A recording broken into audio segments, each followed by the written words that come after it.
ಜಾತಿಗಣತಿ survey ಸಿಬ್ಬಂದಿಗೆ V Somanna full class ತೆಗೆದುಕೊಂಡಿದ್ದಾರೆ. ಬೆಂಗಳೂರಿನ ವಿಜಯನಗರದಲ್ಲಿರೋ ಕೇಂದ್ರ ಸಚಿವರ ಮನೆ.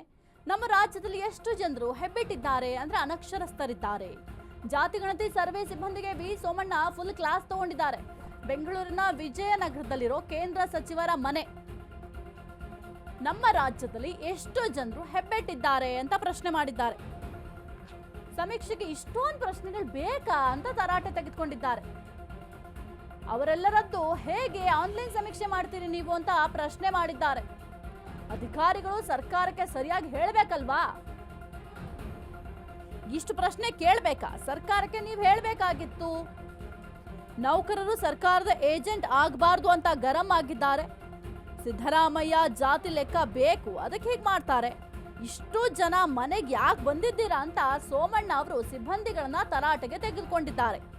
ಜಾತಿಗಣತಿ ಸರ್ವೆ ಸಿಬ್ಬಂದಿಗೆ ವಿ ಸೋಮಣ್ಣ ಫುಲ್ ಕ್ಲಾಸ್ ಅನ್ನ ತೆಗೆದುಕೊಂಡಿದ್ದಾರೆ. ಜಾತಿಗಣತಿ ಮಾಡಲಿಕ್ಕೆ ಅಂತ ಸಿಬ್ಬಂದಿಗಳು ಸೋಮಣ್ಣ ಅವರ ನಿವಾಸಕ್ಕೆ ಹೋಗಿದ್ದಾರೆ. ಆ ಸಂದರ್ಭದಲ್ಲಿ ಇಷ್ಟೊಂದು ಜನ ಯಾಕೆ ಬಂದಿದ್ದೀರಾ ನೀವು ಮನೆಗೆ ಅಂತ ಪ್ರಶ್ನೆಯನ್ನ ಮಾಡಿದ್ದಾರೆ. ಇದರ ಜೊತೆಗೆ ನಮ್ಮ ರಾಜ್ಯದಲ್ಲಿ ಎಷ್ಟೋ ಜನರು ಹೆಬ್ಬೆಟ್ಟಿದ್ದಾರೆ. ಹೆಬ್ಬೆಟ್ ಅಂತಂದ್ರೆ ಅನಕ್ಷರಸ್ಥರಿದ್ದಾರೆ.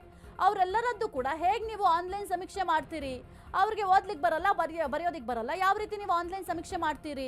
ಅಧಿಕಾರಿಗಳು ಸರ್ಕಾರಕ್ಕೆ ಸರಿಯಾಗಿ ಈ ಒಂದು ವಿಚಾರ ಮುಟ್ಟಿಸುವ ಕೆಲಸವನ್ನ ಮಾಡಬೇಕಾಗಿತ್ತು. ಇಷ್ಟು ಪ್ರಶ್ನೆ ಕೇಳಬೇಕಾ? ಯಾಕೆಂತಂದ್ರೆ 60 ಪ್ರಶ್ನೆ, ಒಬ್ಬರಿಗೆ 60 ಪ್ರಶ್ನೆಯನ್ನ ಕೇಳಬೇಕು. ಆ 60 ಪ್ರಶ್ನೆಯನ್ನ ಕೇಳೋದು ಅಂದ್ರೆ ಅಷ್ಟು ಸುಲಭ ಅಲ್ಲ.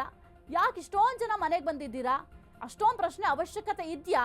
ಅವಶ್ಯಕತೆ ಇದ್ರೆ ಅಷ್ಟು ಪ್ರಶ್ನೆ ಏನು ಬೇಕಾಗಿಲ್ಲ. ಆದರೂ ಕೂಡ ನೀವು ಯಾಕೆ ಕೇಳ್ತೀರಾ ಅಂತ ಸದ್ಯಕ್ಕೆ ಹೇಳಿದ್ದಾರೆ. ನೋಡೋಣ, ಏನಾದರೂ ಸರ್ಕಾರಕ್ಕೆ ಸಿಬ್ಬಂದಿಗಳ ಮುಖಾಂತರ ಈ ಒಂದು ಸಂದೇಶವನ್ನ ತಲುಪಿಸುವ ಕೆಲಸವನ್ನ ಮಾಡ್ತಾ ಇದ್ದಾರಾ ಅಂತ.